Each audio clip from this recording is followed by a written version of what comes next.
سبحان اللہ، دیکھیے عرفات میں پہنچ گئے ہیں جبل رحمت کے پاس۔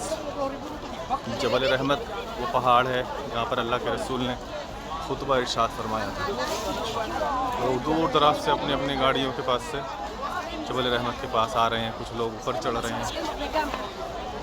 دیکھیے کتنا بہترین نظارہ، یہ یہاں پر لوگ کھڑے ہوئے ہیں، دنیا بھر سے لوگ زیارت کے لیے آتے ہیں۔ عرفات، مینا، مزدلفہ، حاضر ہیں سب لوگ۔ دیکھیے ماشاءاللہ یہ پورا عرفات باقاعدہ جبل رحمت صاف طور سے نظر آ رہا ہے۔ جبل رحمت کی وہ مقدس پہاڑی، اللہ کے رسول علیہ السلام کے قدم مبارک اس پہاڑی پر پہنچ کر آپ نے خطبہ ارشاد فرمایا۔ زیارت کر رہے ہیں سبھی لوگ۔